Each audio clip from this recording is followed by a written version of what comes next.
All right. This is the mentors meeting for the Tennessee Native Plant Society's mentors meeting. This is the first time we've gotten everybody together, and although there are a few missing, I'm hoping they'll come on. We have what, one? Well, I know George Wallace might not be coming, Daryl, because his wife is having complete knee surgery today, so he figured he might not make it. Oh dear. Yeah. So that sounded like a reasonable excuse to me. Okay.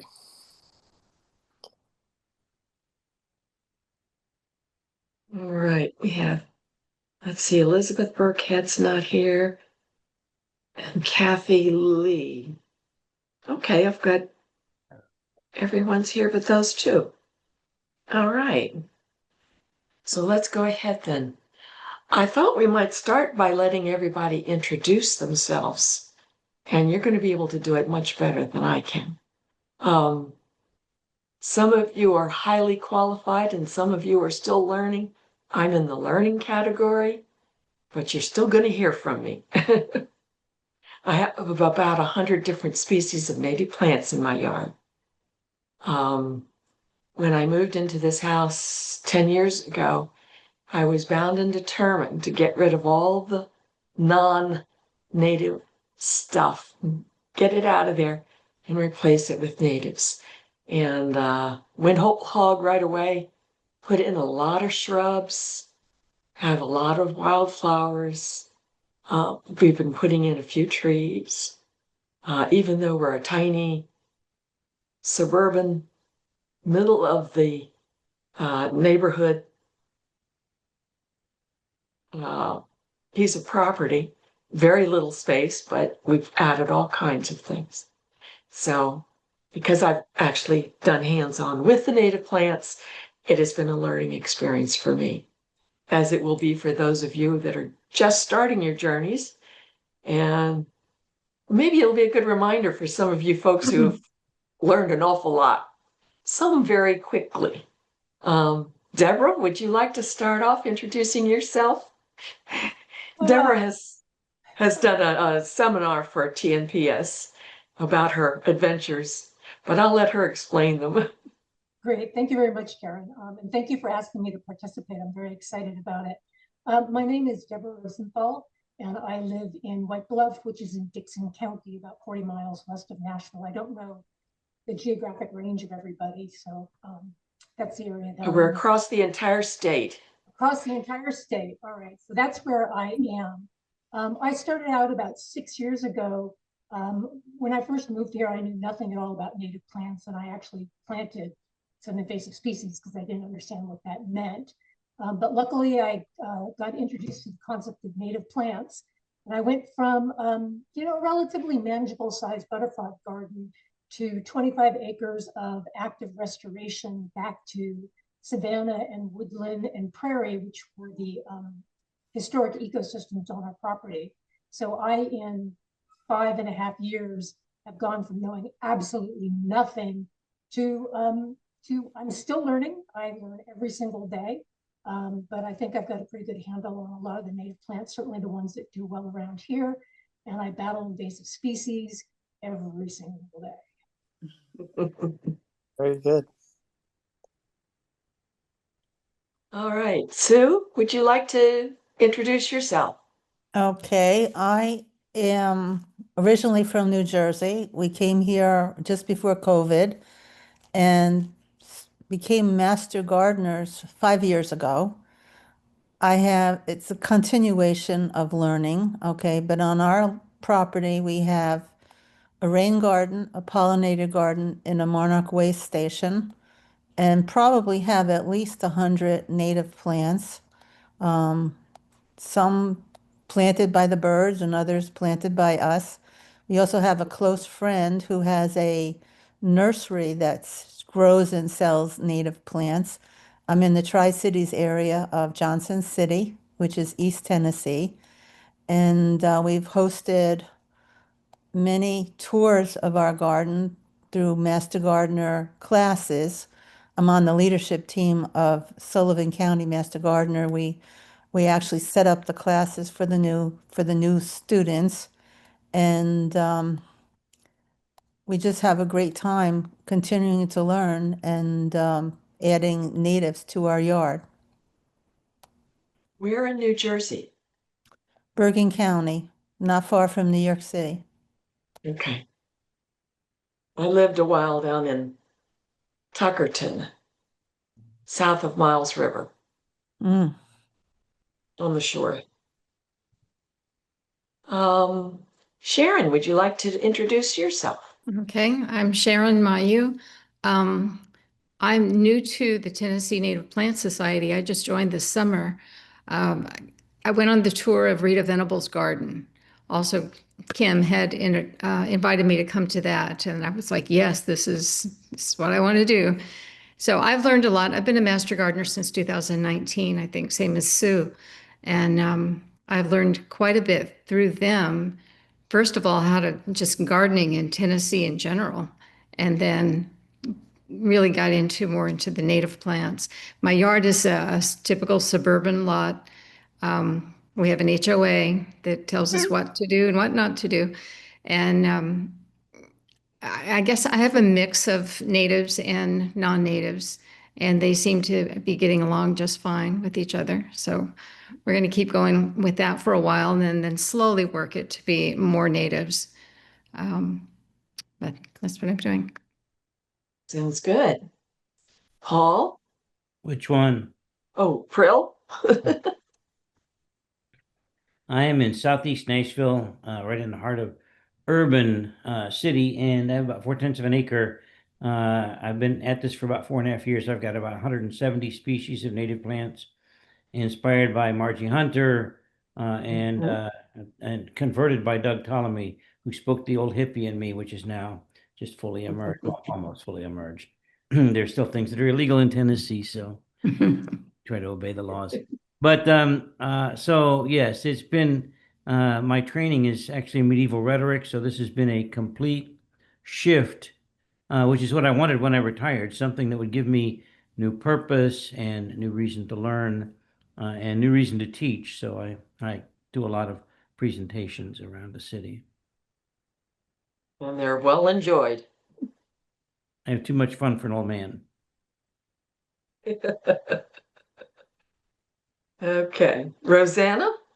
Yeah, gee, I can see everybody, and I'm sorry you can't see me. I've got an uncooperative computer, but I live in Tullahoma, Tennessee, which is not too far from Shelbyville and Manchester. And I am presently, I guess, my home here is where I grew up at my parents. I took it over their place, and so this is basically the first time I've lived in town, except for when I was a kid here growing up. And as far as what has been done here on this piece of property, I mean, it's kind of a mess here because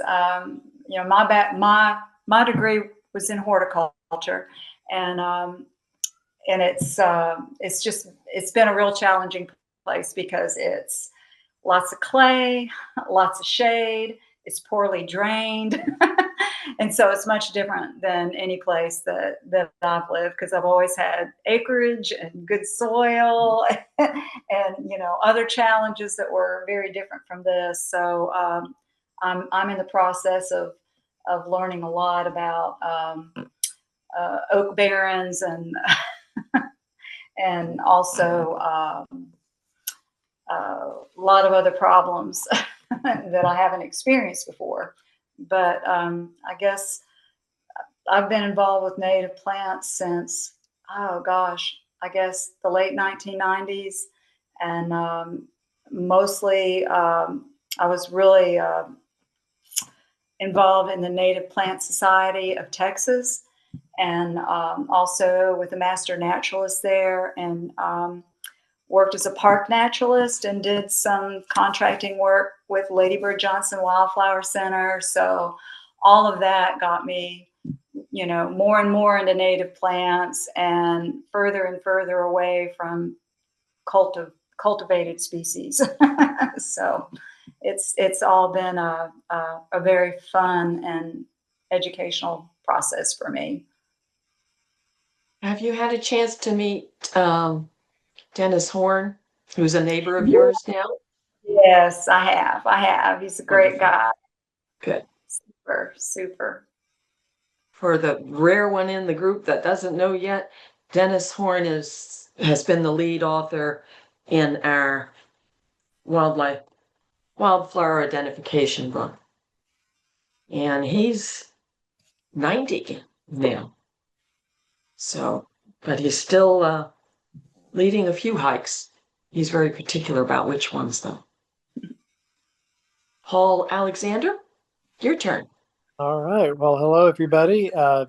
This is a treat for me. I'm excited about the prospect of helping some kids grow some interest in native plants. Yeah, so I am Paul Alexander. I live in Murfreesboro. I am a professional landscaper, although I am slowing down as I get older. And I've been doing this all my life, for over 40 years. And I have a particular interest in native plants, although I work with all plant. And in my own yard, I have started all the projects that I never started in the last 30 years. And in the last 10, I've just been piling it on and growing, in particular, pollinator garden and native plants, wildflowers, spring wildflowers in particular around a waterfall that I built. And then I particularly love hummingbirds, and so I use every native plant that's a hummingbird attracting, and many of which I've grown from seed, collected locally, and some purchased. And then I have a few tropicals that I've also introduced. So I treat them as annuals, but those are my particular interests. But I've always loved native plants since I was a kid, and that love has never changed. Wonderful. Daryl, it's your turn. We can't see you, but we can hear you.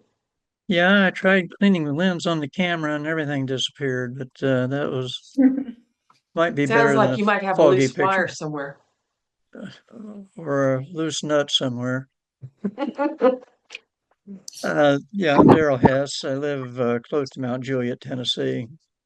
Have essentially zero experience in plant cultivation. My main experience with plants has been photography. And Kim Sadler kind of talked me into participating in this. I'll see what I can do. I don't know if I can do very much, but we'll see. But Advice is always welcome, and you know your plants from looking at them and photographing them. well, I So used to. and you still do. We appreciate that. Thank you for joining us. Okay. Elizabeth, your turn. You're muted, so unmute. There you go. Hey, okay. I just got back, so I'm sorry I was a few minutes late. So I actually became passionate about Tennessee natives when I had a house in Knoxville. I actually live in Jackson, where I'm from now, Jackson, Tennessee. But I became really passionate about it because I was working a lot and I was traveling, and I was like, I need something that'll really take care of itself quite a bit. And so I built a food forest mostly with natives, and I ended up selling that house recently. And now I'm in Jackson, and I am looking for my next project, my next, piece of land, or I'm just keeping my, I don't know, eyes open. But in the interim, I've been growing at my apartment an entire garden on my porch. And I grew an entire pollinator garden and got in trouble when they made me dig it up. But I tried and I got away with it for quite a while. And but I'm not allowed to put seeds in the soil here. So anyway, but I have mostly fruit trees and herbs. And but again, like I am all about the natives, all about it. So anyway, I'm skilled in permaculture and regenerative agriculture. I have my permaculture design certificate, and so that's really a passion of mine. And I like to incorporate as many natives as possible in any planning. Thank you for joining us. I know that your join has been last minute, just yesterday, I think. I got asked to participate by Anne, and I'm thrilled to be Yes. here. So thank you. We're all thrilled. Thank you. Much, yeah. Speaking of Anne, it's your turn. You're muted though. All right. Good evening. I'm Ann Valentine. I am on the board, and I'm also going to be a mentor. I hope to be able to make it in person because I'm in Memphis, and the school I'm going to be working with is in Bethel Springs, so it's not too far. So my interest in native plants started, I suppose, when I was in high school because I wanted to. I discovered that you could get a book and you could go out and you could identify all the plants around you. And then I discovered that not all the plants around me were from originally from North America or the area in North America where I was. So that was like a light bulb that went off. And I wanted to pursue a career in botany, but the only opportunities I found in college were sort of more on the molecular side of things. I worked in a couple of plant laboratories or plant cellular biology laboratories, which was good experience because I learned that that was not where I wanted to be. And after my biology degree, I did what lots of biology majors do, and I worked in the food service industry. And then after I paid off my student loans, I actually looked for a horticulture program, but at the time, the only one close by was going to be a long commute, and I had an elderly dog at the time. So I took the Master Gardener program, where I met lots of great people, had lots of opportunities for great experiences, and I ended up getting a position at the Lichterman Nature Center, first as a teacher naturalist, and then I ended up as the sole horticultural employee, and they still have one. Her name is Jessie Munson. She's fantastic. And anyway, after about 8.5 years there, working with native plants, which I loved. Lichterman's a great place. It's beautiful. I went to the Botanic Garden, and I was the first and perhaps only, I'm not sure, native plant curator there at the Botanic Garden. And I recently left for various reasons, but the upshot is that I've started my own landscaping business. So brand new here in Tennessee and Memphis. And of course, I'll use mostly natives, but as someone mentioned earlier, there's no way I can only be native and achieve necessarily what people need for certain situations. Mm-hmm. But yeah, I'm really excited about working with the kids. I used to work with the kids as a teacher naturalist at Lichterman. It is so rewarding to see their eyes light up and, really connect to something. So I'm excited. It should be a lot of fun. Yeah. And thanks, Elizabeth, for doing this. It was great to connect with you. Thanks for asking. I mean, it's a gift that you asked me. So thank you. Yay. Juanita, would you like to introduce yourself? I am Juanita Wade. I am Karen's brand new co-chair for this grant committee. So I am completely brand new to the whole process. So I'm excited to be experiencing it on the committee side as well as being a mentor. Like many of you, I started out my journey as a master gardener, and then I discovered wild ones and I discovered native plants, and it had just snowballed from there because I thought I was going to be able to go into master gardeners and not kill plants. And then I discovered there was so much more out in the world of plants. I live in Chattanooga in the heart of downtown, so I am non-existent with a garden, but I have an extensive container garden that I get to have at work and I share with my university students. I am there more than I am at home, so my supervisor let me bring in all my plants, and so I get to share with all of my students, and we are working on some natural native plants to see how well they'll do in some containers to be able to be part of a pollinator area that I'm trying to grow and develop there on our patio. So I'm just glad to be able to share and get things going. Wonderful. Before I forget, Anne, Bethel Springs is Alan. I talked earlier with Alan Trentley, at least via email, trying to find some names, and he's gotten back to me with Bethel Springs could be interesting. There's a prairie north of Selmer, and the possibility of planting world sunflower. Oh, So, okay. Anne, Yeah, I've got the world sunflowers. okay. Well, that's something that Alan is interested in. You might want to connect with him. Okay, I will do that. Thank you. Alan is also on our TNPS board, and he's works for the state. He's the state naturalist for Western Tennessee. So he's knows a lot about what's going on and what's where. And he's actually a good reference point for a lot of us. Okay, well, let me see if I can get my little slideshow up. Bear with me as I start it here.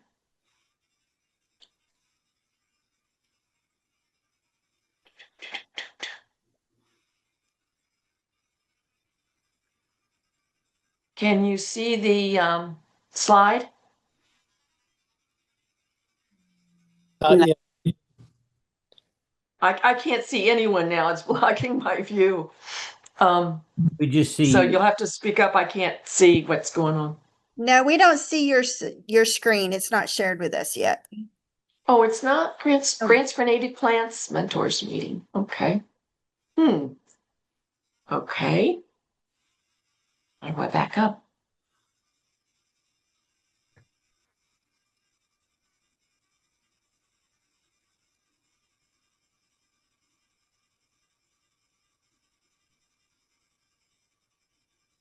Can you see it now? No.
Well, I'm not sure what's going on here.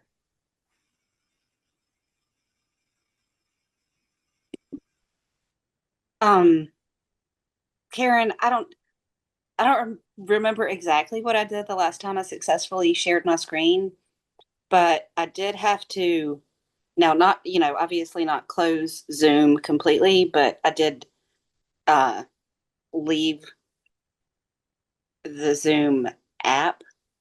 I put the Zoom app to the side, and then I opened the document that I wanted to share. I believe first you hit share screen and then move the Zoom app out of your way so that you can access the document that you want to share and then click on that document. And that worked for me. But I'm using an iPad, so it's different from Yeah. a computer. Okay. Let's see here. Slideshow from the beginning.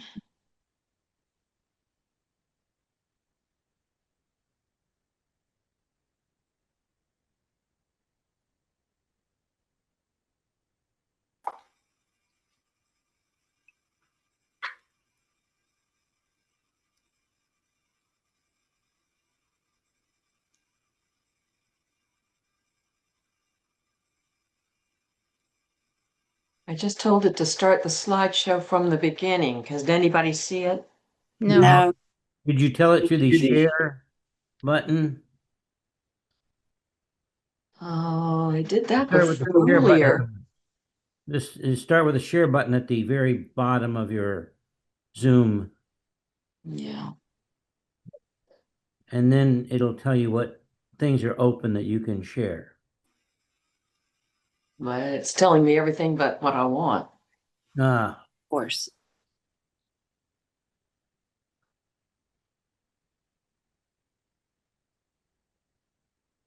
I assume that's Loomis Mountain Mint behind you. Yes, you got it right.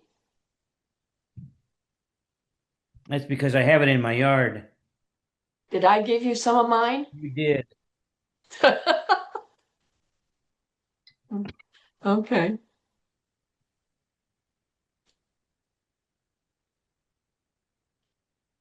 All right, toggle the tip. Oh, well, there it is. Let me do this.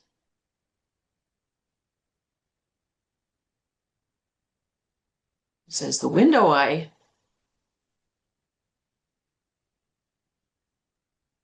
selected is invalid.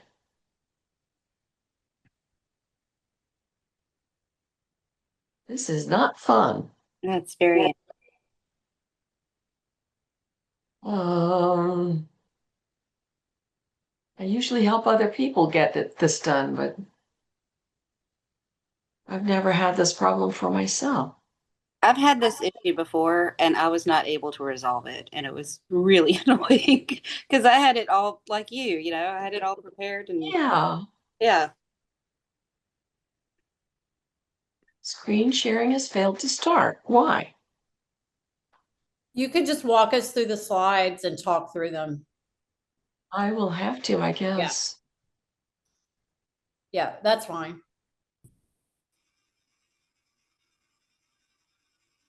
I'm going to open it up and put it on the side so I can see the slides at least.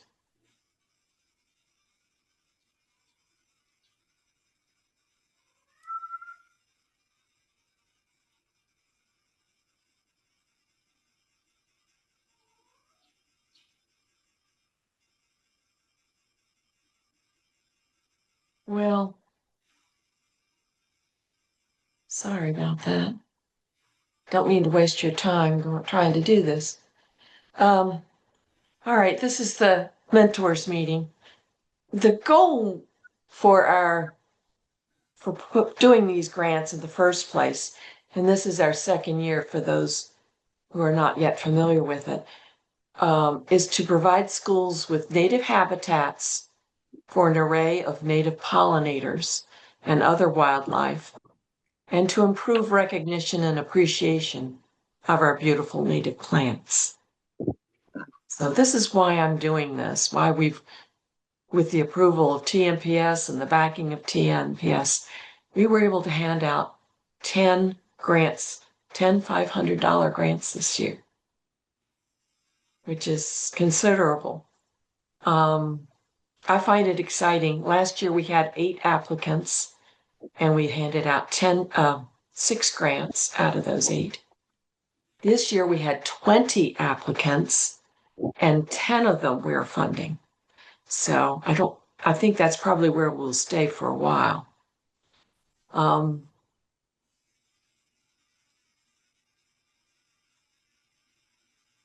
Oh, darn, I wish I could show you the pictures.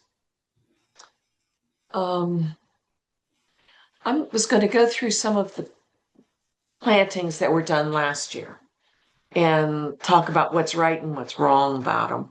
What could be done a whole lot better anyway.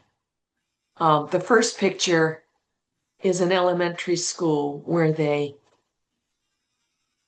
put plants down both sides of the sidewalk leading to the flagpole. The plants are about so far apart. 1 plant, 2 plants, 3 plants. What's wrong with that picture? To me, that sounds like something you might do in a gardening group if you're showing off specimen plants. And wildflowers don't do well as specimens, they like company. So one of the things as a mentor you're going to have to watch out for is the urge for some teachers are going to try and just line the sidewalk with plants, which is not going to make for an environment for the kids to learn from.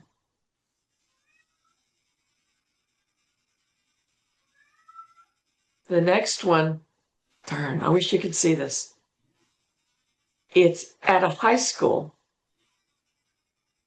and they were slow to meet any deadlines during the year because a lot depended on the school landscape.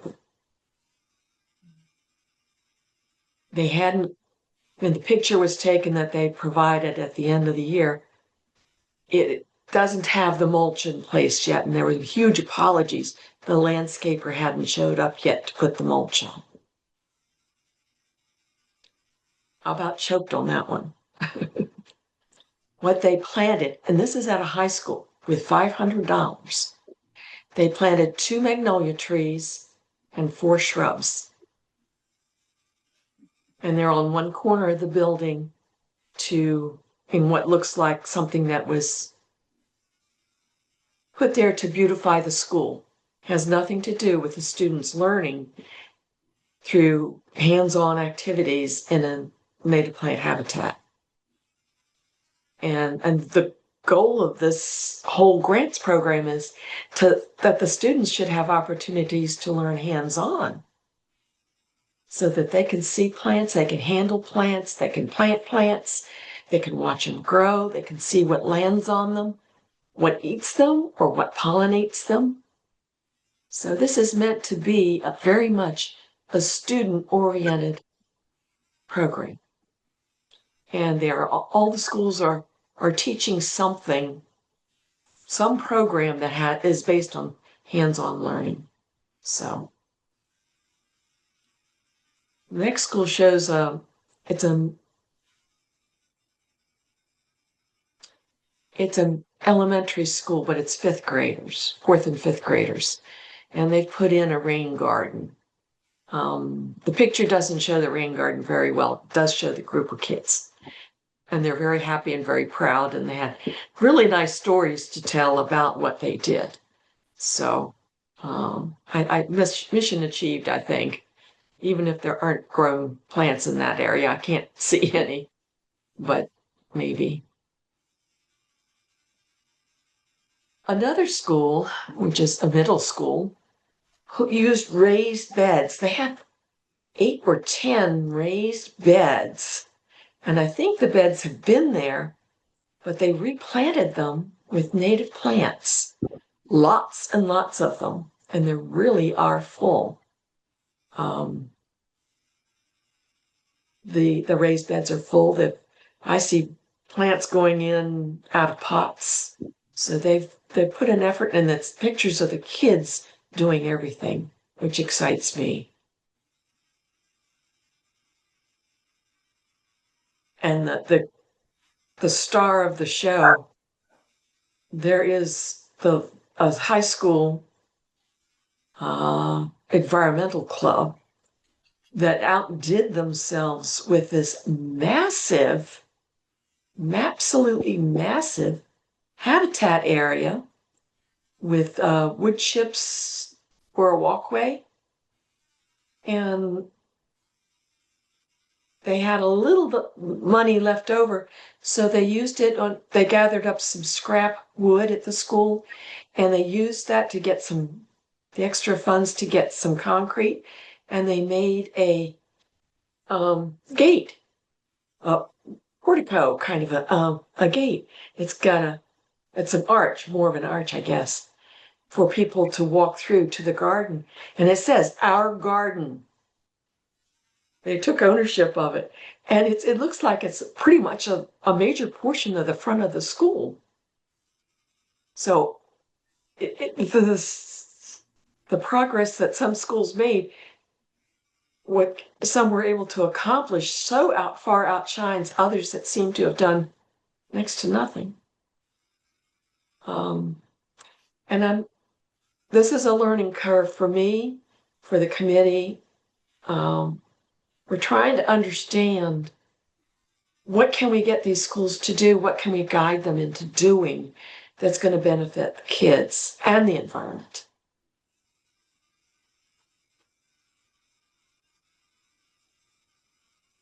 So I have a reminder here on the next slide.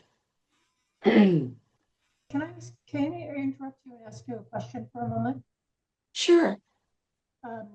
Yeah, it also might be helpful if you could email us your PowerPoint presentation and then we could actually see the pictures. That would be a way for us to see them. Could I what? Email us your PowerPoint presentation. You can't, I mean, not right the second after the meeting. I can do it afterwards, yeah. Okay, so then we can see that. But Yes. when they applied for the grant, it sounds like, what were they told? How did they have to qualify? And did the instructions for applying for the grant provide any parameters that said anything like, you've got to do this? Because it sounds like some of the people that got the money maybe shouldn't have gotten the grant in the first place. So just what were they told and what did the application look like? There's a page on our website for grants, and that has on there the information file, the application, and then what we're calling the action plan. There are several points at which they need to report. The application criteria must be a public or private school or homeschool association in Tennessee. Karen, I'm sorry to interrupt. Sure. But so we did pinpoint some of those problems that you were talking about.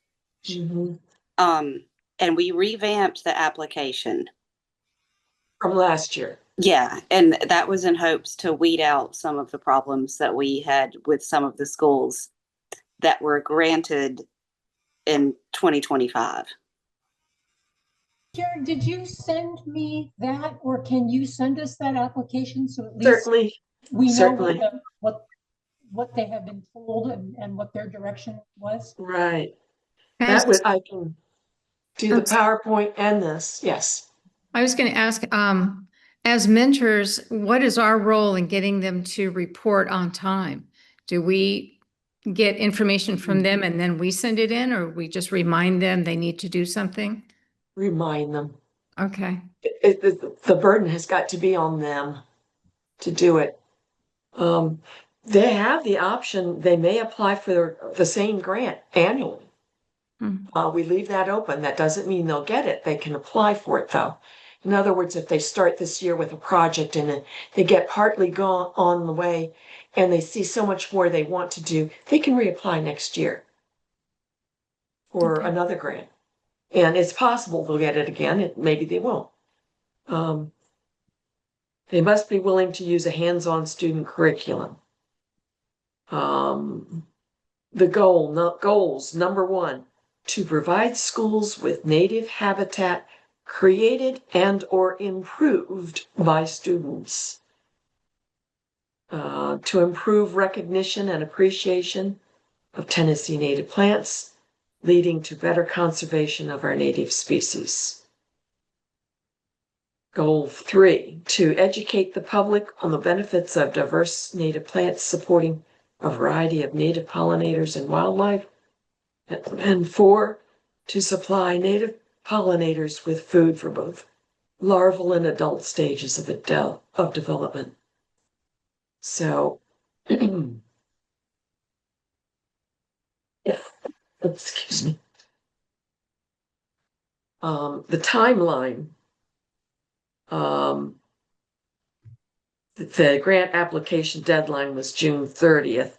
We extended it to, I think, July 11th, because when June 30th came around, we had not received a single application this year. And then in the next week and a half, we received 20. So we really put on the pressure to get the news out. Awards were granted, the grants were awarded supposedly by last Friday. Some of them didn't receive them until yesterday. You all should have a copy of the action plan form. And if not, I will send that along too.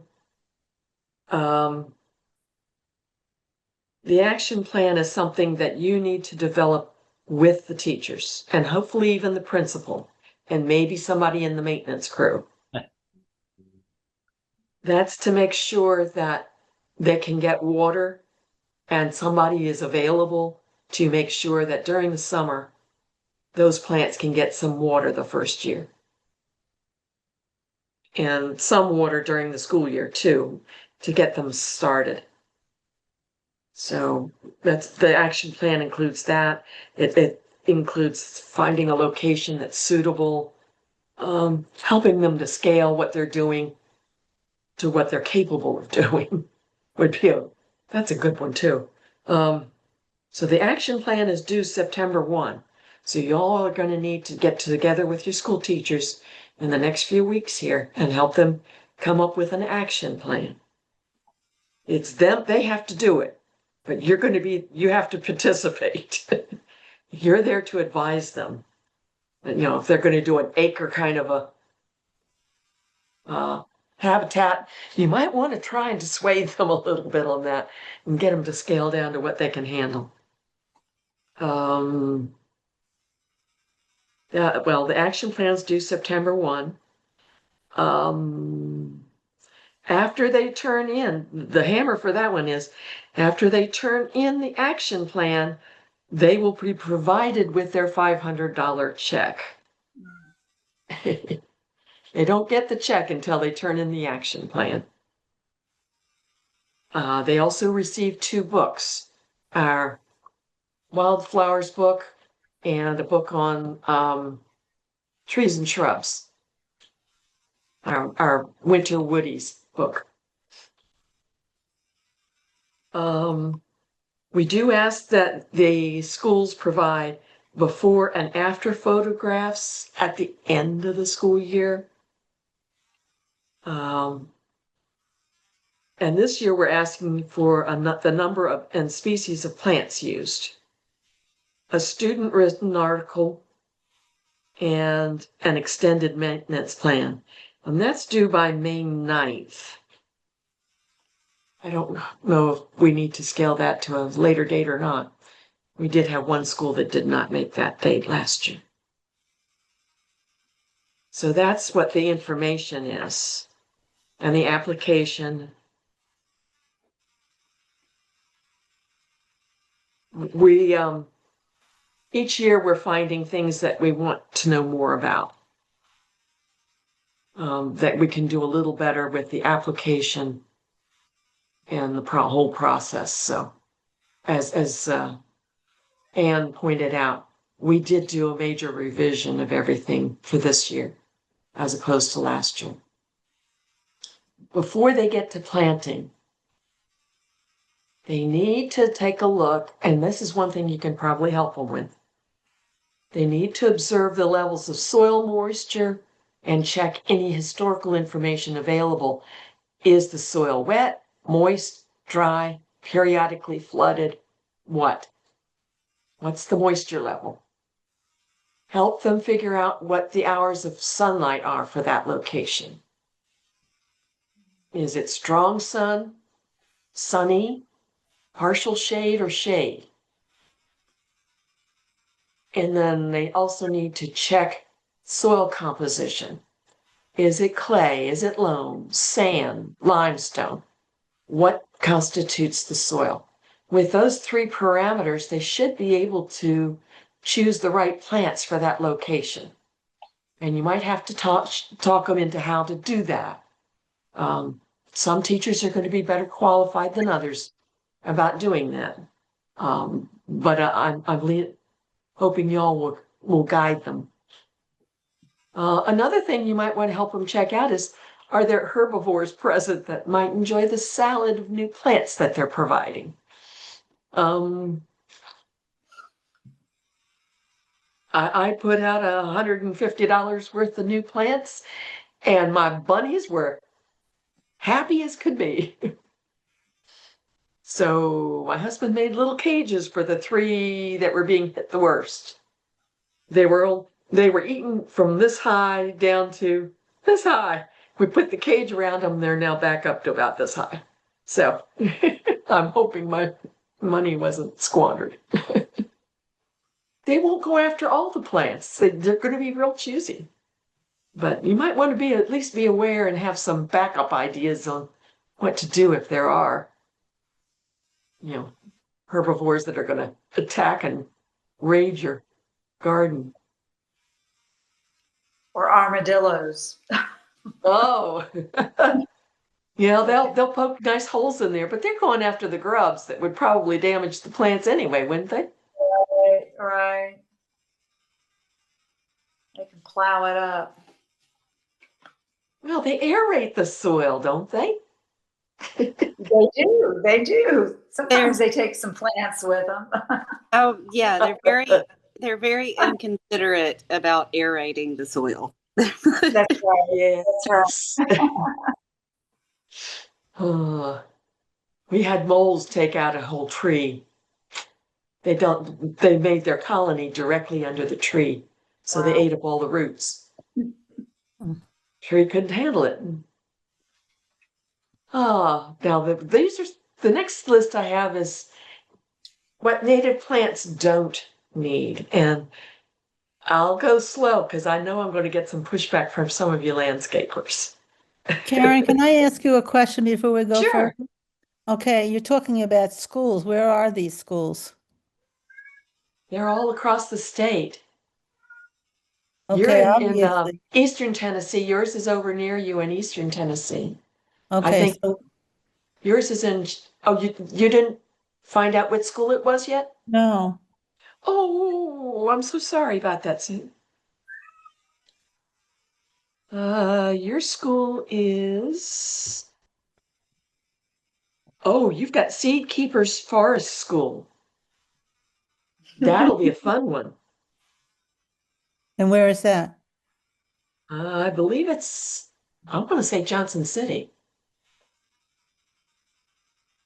So we would get information on the schools from you?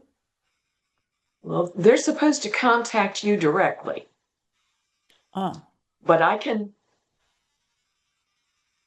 send you their application. So is that something that y'all would benefit from if I sent you copies of their application?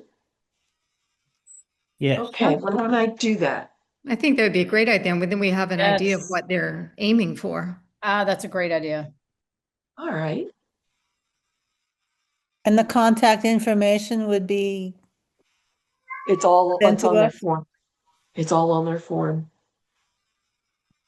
All right. I've got a bunch of stuff to send you tonight. That's okay. So some of the things that native plants really don't seem to need.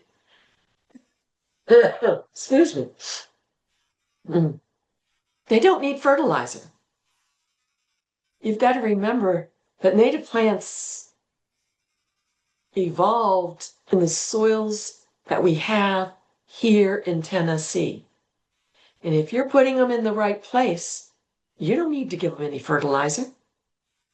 In fact, I've answered the info line for TNPS for a number of years.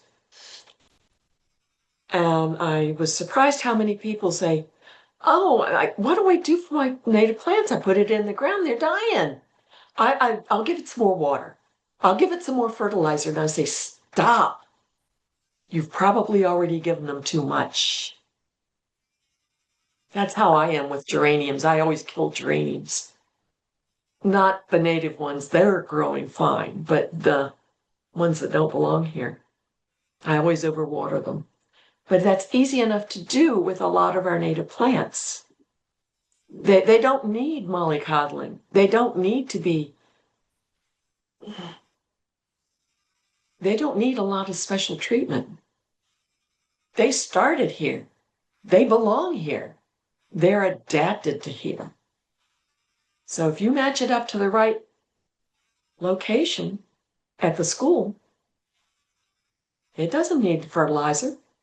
In many ways, it's probably detrimental because it overburdens the plant with nutrients it doesn't need and it never knew how to process. Likewise, you don't have to do special soil amendments. You just, if you match them to the right habitat, to the right soils and water conditions and sun conditions, they're going to do fine. Yes, Paul. So I was reminded recently that in urban areas, there's actually very little native soil left because it's all been scraped off, moved someplace else, replaced with fill dirt. And so, again, it may depend on where the school is located, but in some places, there really isn't native soil left. And so, That's true. That might be we need to watch. And I really don't do any soil tests because they'll come back. It's like you got plenty of phosphorus and potassium going. Every soil in Middle Tennessee has plenty of phosphorus. So I don't do much of that, but I do watch the plants to see if there's some indication that they may be in trouble. Just because Good point. the soils have been so altered in my neighborhood. Yeah. I have it's not pushback at all, Karen, but it is along the lines of what Paul was saying. At the Botanic Garden, one of the last big things that we did that was a native planting was the woodland edge. And the soil there was basically, after I planted some in it, I said, this soil is dead. There's no life in this soil. Ooh. Yeah, and we need to bring life back into the soil. The plants were already there. And what we did was use some worm compost. And we just top dressed instead of working it in, because you don't want to disturb, because that just makes everything, all those weeds germinate more. But we had, now adjacent to this dead area, there is a live area because it's the woodland. So theoretically, life will move from that live area into that live soil. But then hopefully we won't run into so many of these situations when we're doing these gardens. But if there is a completely dead soil situation, then there are, use the correct amendments and use them thoughtfully and do it the right way. Yeah. That's a good point. Yeah. I put down on my list the things that I know I've learned, but some of you have learned a lot more. It's the worm compost. It's so super mild as far as the fertilizer goes that you're really not gonna over fertilize anything. You're more gonna attract life back into the soil by putting that organic material back in there. Good point. I'm going to learn today too. There's always something to learn. Always, yes. I just wanted to make the comment that problems that I've encountered in woodland areas, and especially here, as there's just depending on your tree species, some of them, are allopathic, where they just don't like things growing right, too close to them. And so you gotta kind of take that into consideration too, Yes. walnut trees, post oak trees, those tend to be difficult growing areas because of the chemistry involved. And what I forgot to mention about the dead soil, there's a reason why it was dead, and it was because it had been lawn for since the 70s, basically. Yeah. And every single piece of leaf matter had been blown off of it for all of for all of those years.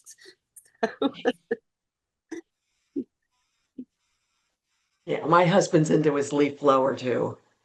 It takes a lot to get it calmed down sometimes. Well, thank you. I was hoping this would turn into more of a discussion. I'm not the expert. I just have experience with what I have in my yard. You all have different experiences, so we can learn from each other, and I love that. If I may, this is Sure. Paul Alexander. I just wanted to, inquire, kind of with, and I'm sorry, I've forgotten the other Paul's name, last name, but he had a good point that a lot of sites can be, the soil removed before construction begins. And even if the soil, native soil is on site and it's not all subsoil, it can be compacted and dead, as the other person was mentioning. I am aware of the fact that opening up the soil to loosen it may expose weed seeds to become a problem. But with timely mulching, I would think that would be minimal. And so, I don't know exactly, the scope or the scale, and, whether these are going to be trees and shrubs or all forbs. I know it will be site dependent, but I just, I oftentimes will open up the soil, either by, double digging or rototilling, because I think that gives a good root run for, new plantings. But that's my experience. In this particular area that I'm thinking of, they did neither one of those. Against the horticulturalist's wishes, they scraped the soil. So what decent little bit of organic matter there might have been there at the top, they scraped off. And yeah, and this is in Memphis, so the soil's pretty heavy. And yeah, what we were left with was it's unusual to dig in our area and not see a single earthworm. Yeah, that is odd. And another thing that I think we're going to find is that the weed pressure is different depending on where you are. Sure. In Memphis, it's extraordinarily tough. You can mulch, you can pre-emerge, you can do everything that you can possibly think of. But magically, they find their way. Yes, they do. Okay. Yeah, got you. Yeah. If I can ask a question about kind of the process, I think what this discussion has demonstrated is we all do probably have different experiences. I have areas that are completely degraded in dead soil, and I have so much Liatris stipata there and so much Helianthus mollis that it loves that particular area. So there is some truth to right plant, right place. So I think for me, the overarching question is, one, if the teachers don't reach out to us, when do we start nagging them? Two, when are we expected to plant? Because my guess is until we actually get in and find the spot and work with the teacher, we're not going to be able to know any of these things. Because as you said, one school might say, well, you've got these strips by the sidewalk. So I'm interested in, and I also apologize, I didn't realize that the meeting was going to go as long as it looks like it's going to go, and I'm going to have to drop off pretty soon. So if you could just speak just briefly to the process. They reach out to us, we reach out to them, when, and how does that work? And what have they been instructed our role is? That what does that dynamic look like? Do we just go in and with our own ideas, and I know it's got to be collaborative, but I just want to know what their view, or they have been told our role is. Well, what they've been told is only well, they may not have even read it, but what I shared with you earlier about the information about the timeline and the information sheet, all of which are available on the website. I will forward those to everybody as well, the forms that I have there. So you can see what it entails. I would suggest that if you don't hear from the teachers by maybe the middle of next week at the latest, you contact them and say, let's get together soon. You've got a deadline coming up. Give them a couple days to contact you, but some of them just receive their information of who their mentors are. Today, yesterday. So some of them have not had much time. Of course, school's starting at different times in each school district, so what's going to be right for one isn't going to be right for the other. So if you haven't heard from them by sometime next week, give them a call and see if you can't shake things loose. They may be just busy with school starting. They may have just be reluctant to cold call someone. I don't know. So I would suggest, I'm a retired teacher, and my son-in-law is a teacher. He's at here in Murfreesboro, and this is a really tough time for teachers and students and everyone, but especially the teachers. They're very, very busy, and I would think maybe in next year, move it forward a little bit and give them some breathing room. Or that deadline. Is there any flexibility to give a grace period on that deadline? Because I was thinking the same thing. I mean, if school is just starting up, it's a lot to get done. And if we're not planting this for some period of time, is there a reason that deadline can't have some flexibility? I mean, they're not going to need the $500 until they're actually getting ready to do something. Right. That's true. Yeah, Karen, as a committee member, I would say that we can, as long as they are making a good faith effort and communicating with us about their progress, and likewise the mentors are communicating with them, that we can give grace period. Yeah. Grace period this year, and we'll change the deadline next year. If that makes sense. Hey, that's really fabulous feedback. I appreciate that immensely. I want to backtrack just a little bit because I forgot to. There's so much to say about gardening with native plants. Mm-hmm. I forgot to say that when we're dealing, if we hope, we may find ourselves dealing with challenging sites. And one thing about native plants is that you can alter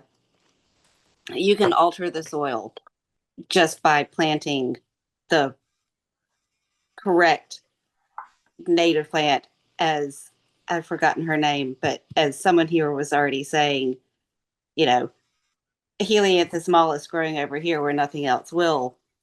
And Helianthus mollis they're altering the soil.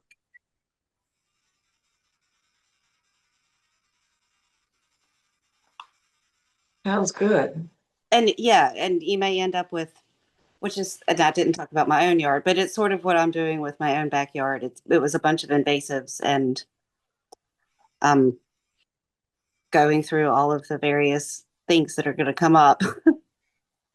Yes. So yeah, it's a process. And so, but just by planting, with it's a the rain garden with a waterlogged area, you plant the rain garden and it helps with the water absorption and uptake and all that stuff. And with these really difficult soils, you plant the right native plant with a giant, robust root system that doesn't care about anything, and you're going to alter the soil eventually. Good point. Thank you. How do y'all feel about the mulching? I do it. I plan on doing it in my front yard because the weed pressure that I'm experiencing, it's either mulch or more chemicals. And yeah,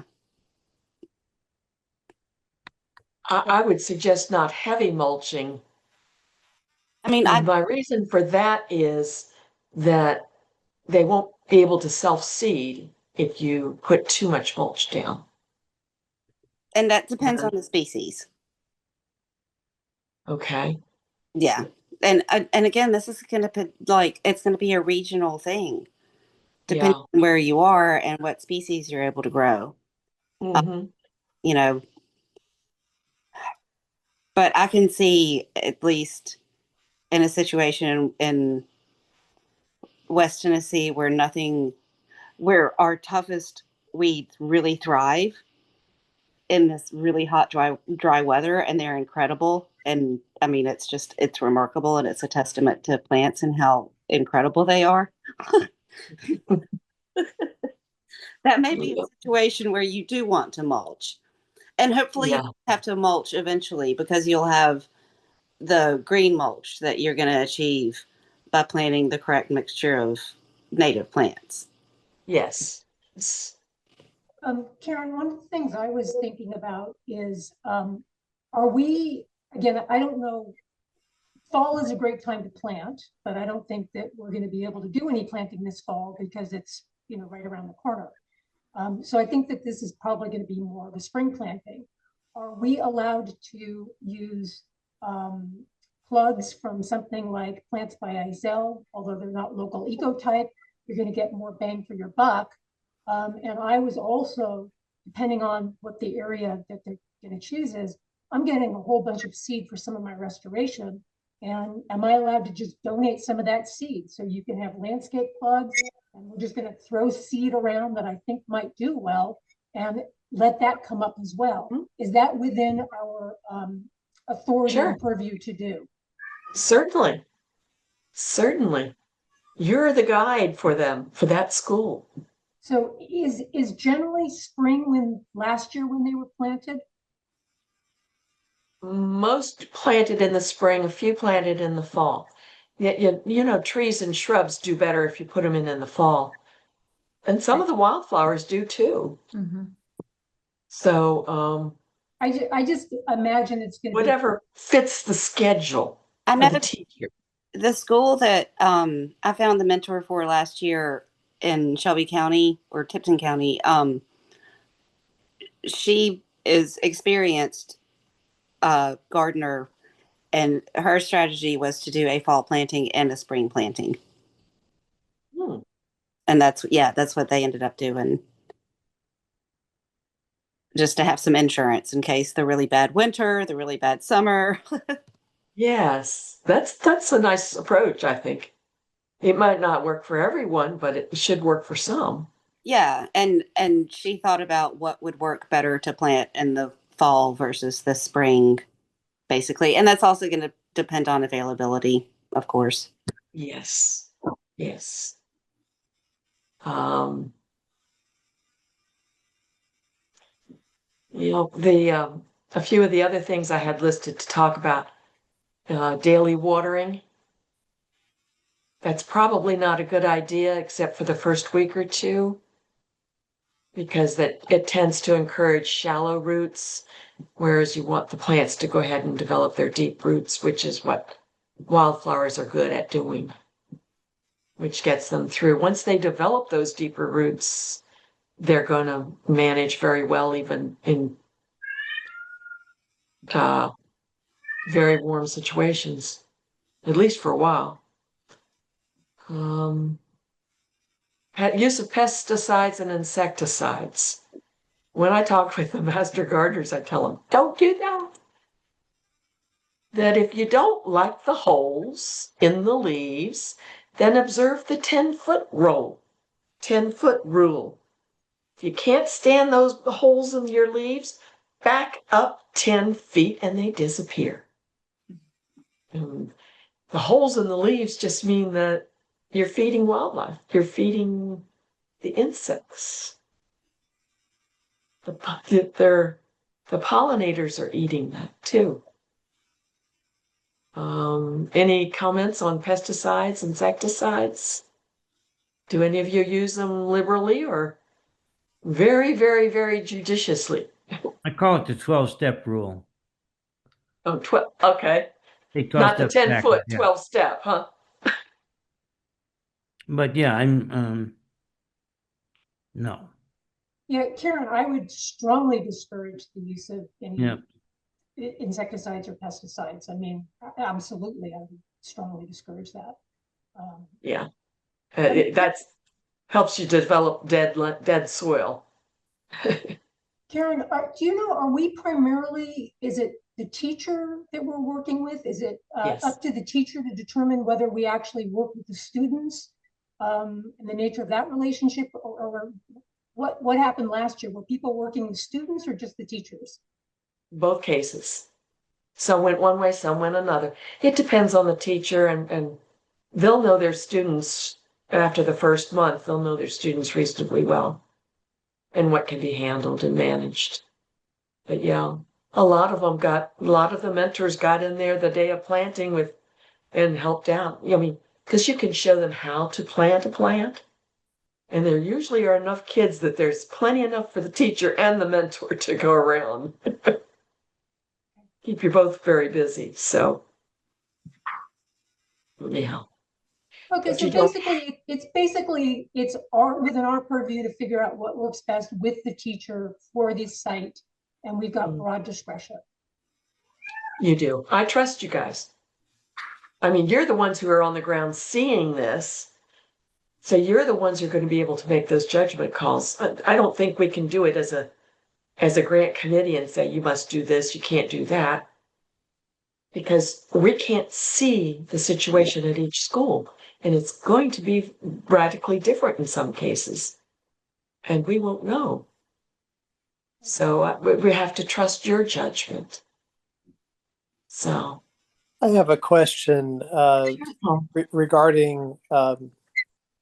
I'm picturing the students, digging in the dirt, and just practically speaking, what do you suggest, or has there been, experience from last year as far as what are the kids going to use for tools? Who's going to provide those tools? For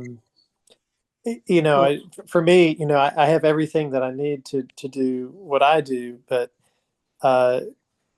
you hear right plant, right place, but right tool for putting the right plant in the right place sure is nice. And will these kids, be able to work in their, hard packed soil if someone like me isn't helping them?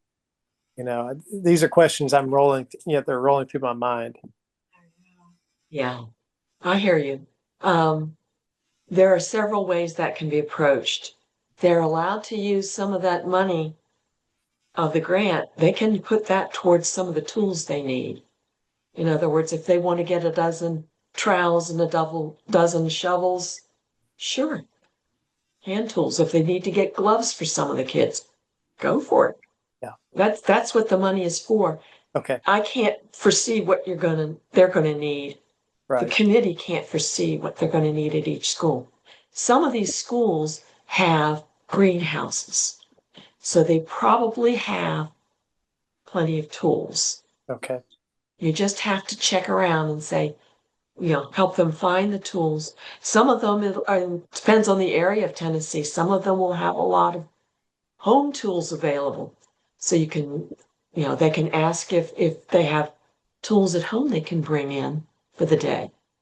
and make sure they have their name on it so they can get it back. But sometimes they can bring the tools from home. Sometimes they have to be purchased. Sometimes they're borrowed from the greenhouse. All these are possibilities. I'm sure there's some things I'm not thinking of. But That's could where also be- bringing the maintenance person in, one of the school maintenance guys in to the discussion is sometimes really helpful, I think.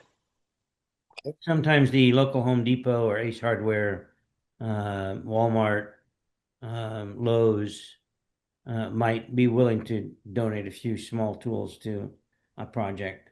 I seem to remember from last year that maybe a couple of schools got tools donated. And a couple of our schools this year also are already on sites where there are going to be tools available, it sounds like. Mm-hmm. So that'll be helpful for those locations. Yeah. Good. Thank you. Should we let them deadhead? What do you feel about deadheading after the flowers bloom? It depends on the time of year. What do you mean? I mean, if you want to not deadhead when the goldfinches are coming through, for instance, if you're talking about goldfinch food. But Yeah. you want to deadhead if it's going to extend the bloom and provide more food for pollinators. And then there's the mix of deadheading some and not deadheading all, That's true. depending That's on true. how much you have to deadhead. Deadheading is also not the easiest work in the world. So you want to only do some of it. It also provides, if you don't deadhead, that provides the seed for next year for many plants, especially the coneflowers. Yeah, and especially if you leave it, like you were saying, in the fall, the goldfinches usually come through again in the fall. And other birds do too. Sparrows of all kinds of sparrows I've seen on the seed heads, as well as the finches, and not just the goldfinches, but a lot of others. There are other small birds that also go to the seed heads. Okay. And of course, you don't need to clean up all the fallen leaves in the fall. Get those beds tidy? Nah. That's where the insects overwinter that are going to be showing up as butterflies, the caterpillars and butterflies that follow me. I have noticed since I've stopped my husband from raking up all the leaves and putting them in bags and taking them to the dump that when we leave the leaves, we've got more caterpillars.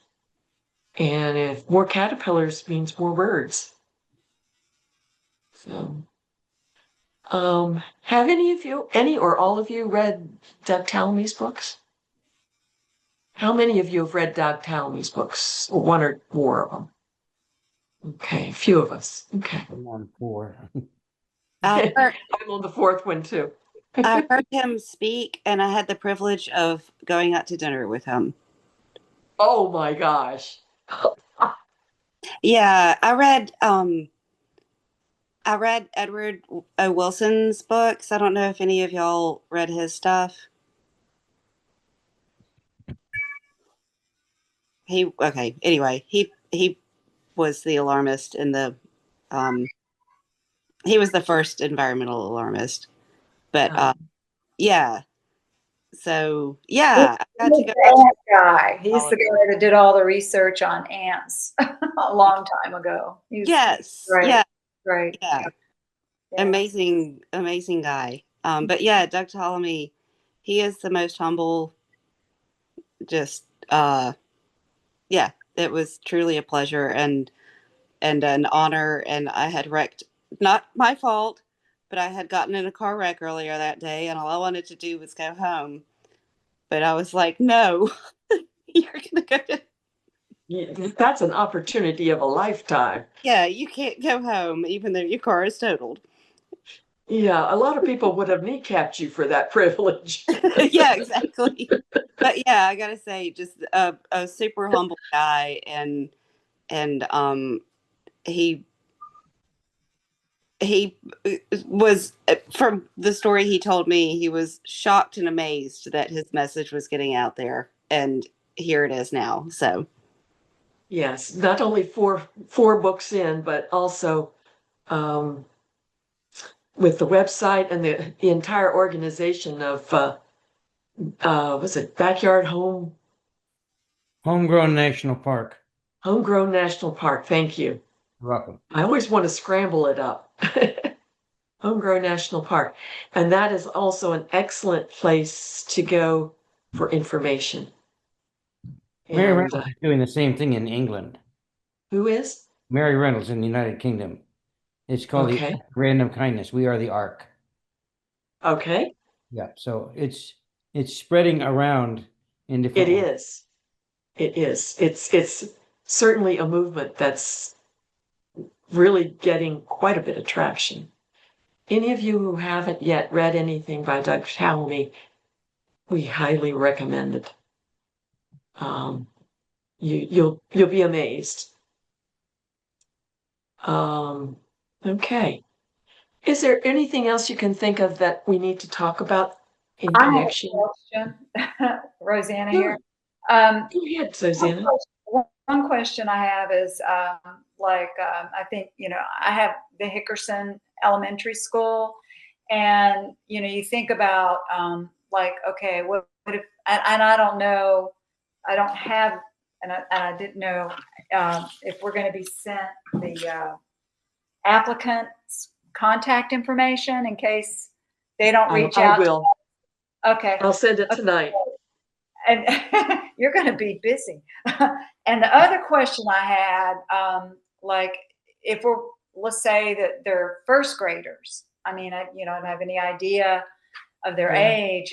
They're not like fifth or sixth graders, and they don't have the strength to be able to say they're whatever area that that they would like to use, or that we're finding that's more suitable. Let's say the whole place is just like, I'm just looking at the worst scenario, right? That it's super, super compacted and it's going to take like a pickaxe, right?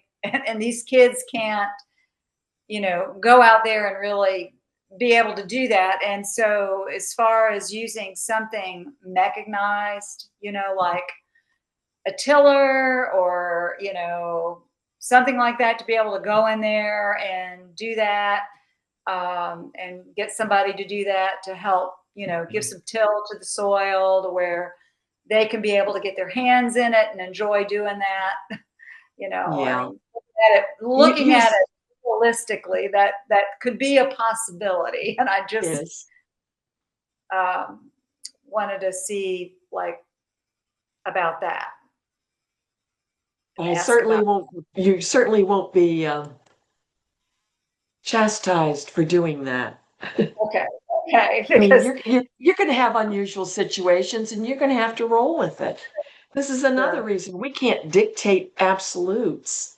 We can make recommendations as a committee, but we can't dictate absolutes because each school situation is going to be unique.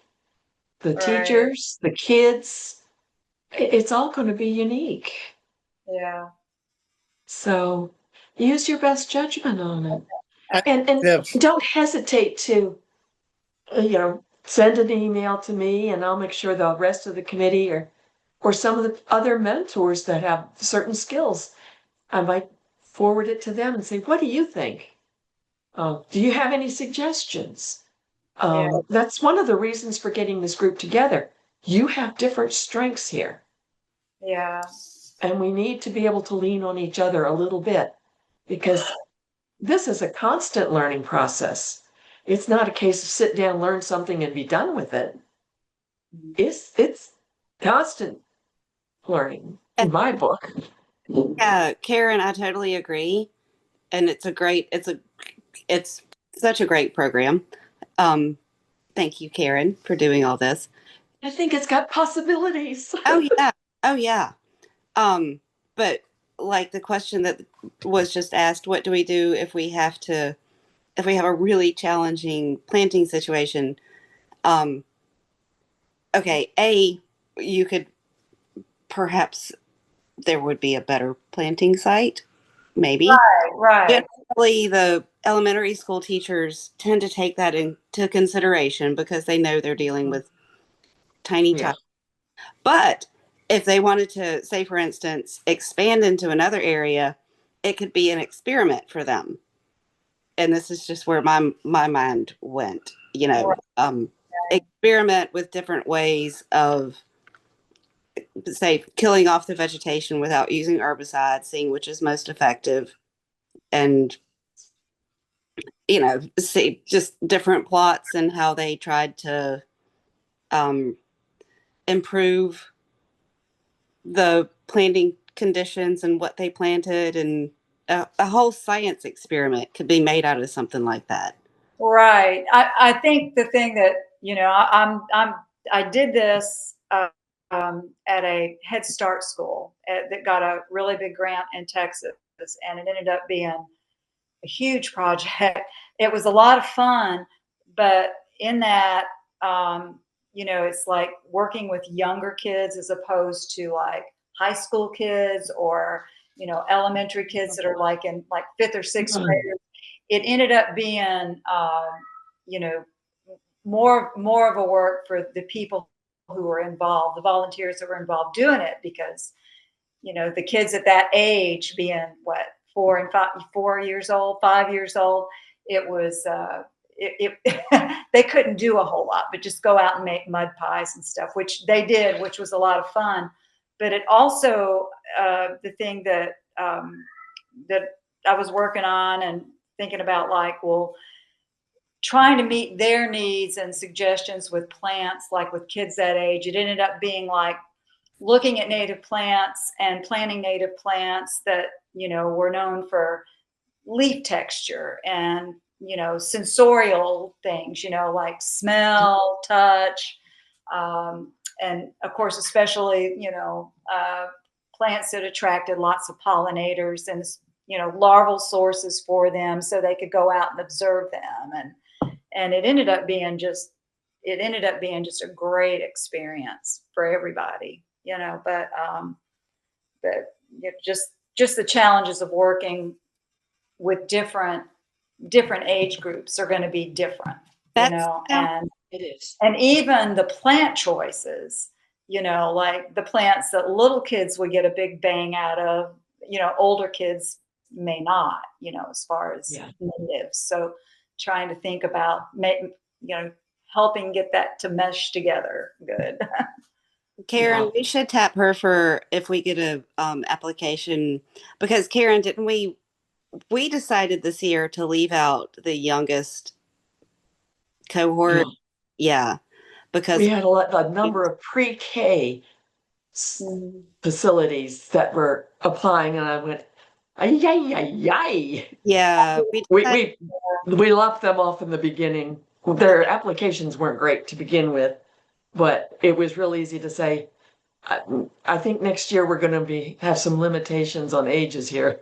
Right. They get a lot out of it because at that age, these kids even, we help to make stepping stones, through the different milkweeds and stuff. So they, didn't trample them. But they really got a lot out of it. And it ended up being part of the whole community eventually. It was just pretty cool. It was a lot of fun. These are just $500 grants, so right. And there's a limit to what they're going to be able to do. our worry was also the mentors, people like y'all. What can we realistically expect from y'all, and what age group will be able to realistically do the work, so that the mentors don't feel like they have to be out there for 12 hours a week maintaining the garden, because it's No. Yeah. Right. Your mentors, you're not the worker bees. Yeah. That's supposed to be the students. Right. But we might have to help the teacher break things down to where the students can manage it though. So, um, As mentors, this is Paul again. As mentors, is it okay for us to contribute, a little bit of labor, or are we just a guide? sure, Okay, sure. good. It's up to you. Okay, Have fun and work with the kids. okay. Yes. I Make will this a I'll try fun to be a team process. player. Yeah, make it a fun process for yourself too. Good, good, good. It's okay. All right. You have permission to have fun. Excellent. Yeah. Any suggestions for treatments for invasives? The invasive species that may be present before they start the project. We may have to guide them in getting rid of them. So, I'm gonna say they have to get rid, if they don't get rid of them, it's gonna be a problem forever. yeah. Same with, noxious weeds. It's why, even places like Roundstone will come in and solarize a large piece of property for a year, in some cases, to make sure they've got all the weeds out. Otherwise, the weeds just come right back. Yeah. I'm Yeah. fighting death with grass every day. One of the ways that in prepping a site too, I had the one school that looked like they were doing landscaping. They held off because they needed to have the landscaper dig up the sod before they could do the garden. One of the ways that's easy and cheap is to put out cardboard or newspaper and weigh it down a little bit, and let it just kill what's there in the way. It's the easiest way, but it does take a little time. So if that's something that's going to need to be done at your school, make sure they get started on it early and not wait until just before planting. So it does help with the invasives in it, or at least some of the invasives, and it'll help get rid of sod, which in a sense is an invasive as well. I've had good luck with that. And then also if you've got a non-sodded area, Mhm. I mean, really, it's helping the kids identify what is unwanted and Yes. teaching them how to pull them up by the roots. That must have been fun. Oh boy. Love to see a 6-year-old with an uprooter. But there's also you can do it, and You can here uproot him. you can do it you can disturb the soil a little less if you get a kid early and get them to cut off the plant just under the crown, and then you've got the roots that are still there, and that's actual organic material.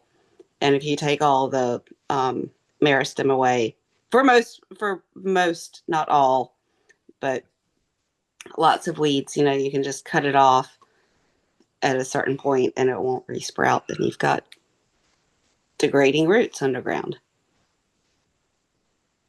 Oh, I wish that were the case with what I'm dealing with. Oh, Yeah. I'm trying. I Not have a everything- vine that I have not been able to identify that's trying to take over a garden, one plant bed.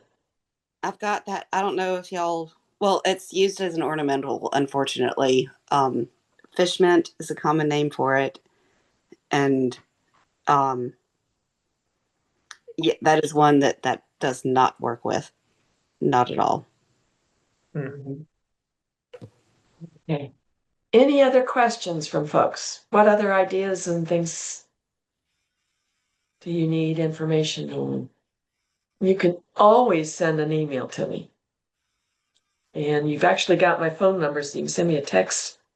I prefer the email, but I try to use my phone for calls. So Very good. I'm good. everybody's good? All right. I will be sending you the applications for your school, the application that your school sent in. I'll send you copies of the forms and I'll send you the PowerPoint. Okay? Very good. Thank you. Thank you. And if you have any other questions or concerns, don't hesitate to ask.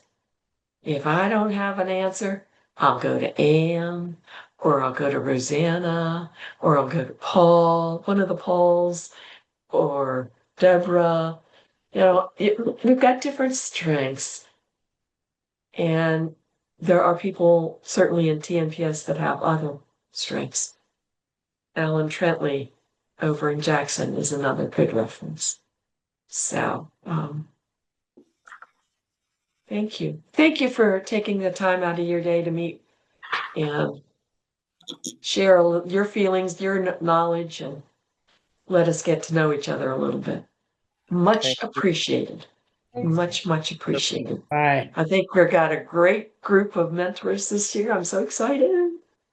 I think things are going to be so much better this year than last, and we'll learn even from what we did this year. So, yep. Thank you. Thank And I'll you. say good night. Thank you. Thanks, Karen. Thank you. Good night. Good Good night. night. Hey. Good night.